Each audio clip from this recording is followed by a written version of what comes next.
Welcome to your Farm and Home Show. My name is Joanna Coles, and this morning we're visiting with Dr. Ellen Crocker. She's with the University of Kentucky, Extension Forest Health Specialist there. But now we're seeing that we have some issues. The fall from grace of the Callery pear, for sure. It's become apparent that this plant is not what we thought it was. There are all these flowering pear trees, and you might see them sold under different names for different cultivars, like Bradford or Aristocrat, Cleveland Select, Chanticleer, lots of different cultivars of Callery pear. And over the years, different cultivars have been introduced, but originally it was the Bradford pear, which became really popular in the 70s and 80s. It was the tree to have, beautiful white flowers. I mean, who doesn't like that in the spring? And easy to grow, so relatively easy for nurseries to provide. But since then, we've learned there's just off the bat, we got some problems with Bradford pear. As you all know from any recent storm, those branches split out. It's got kind of a poor branch structure, makes it weak, so that's a problem.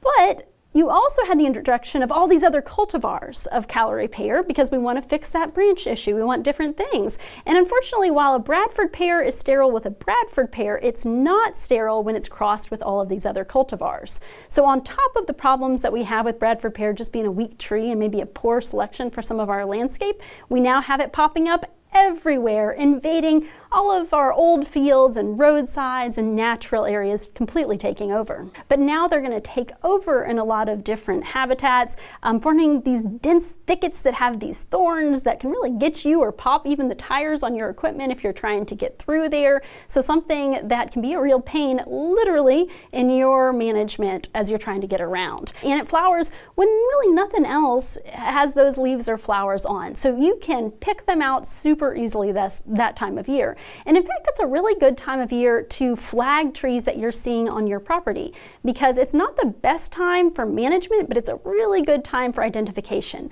Later in the year, during the summer, they're going to have this really glossy leaves. They're not very descript, but still kind of looking for that, the pattern on the bark, sometimes those big thorns, which again, you never see in the Bradford pear or the cultivars, but you will definitely see in the ones growing out in the wild. Producing these small, hard fruits. In the summer, they'll kind of stay on the trees through the fall. And in the fall, they tend to get a really bright red to purple color.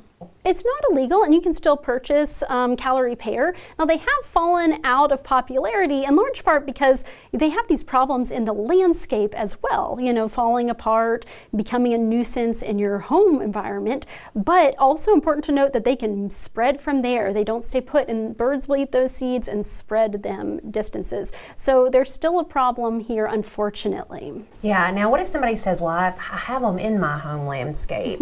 Do I need to replace them? If you were the first person to have this tree and no one else had it, then I'd say maybe prioritize that because you don't want them spreading out. Or if you've got a lot of acres nearby that you don't want that seeding into. But unfortunately for lots of folks, they are living in and among Callery pear. It is all over. That cat is out of the bag. So I'd say that you could get rid of those in your landscape. There are some great alternatives that will still give you that beautiful white colors, the flowers, the nice form, things like yellowwood and dogwoods, other wonderful species of those smaller trees.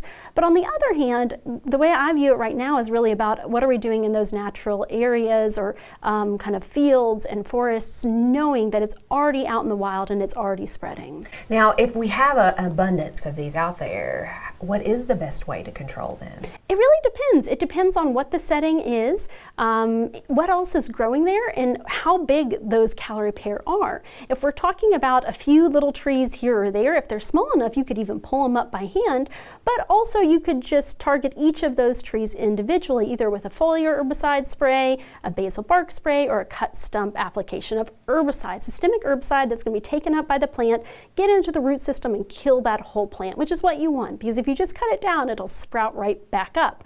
On the other hand, if you're talking about large trees that you're looking to get rid of, there'll be some different approaches that you might take. You could certainly cut them down, but you could also try a hack and squirt approach. It'll kill that tree, it'll die and stay standing, eventually fall down, but a little easier for the applicator doing that. And we appreciate you watching the Farm and Home Show, and we'll see you next time.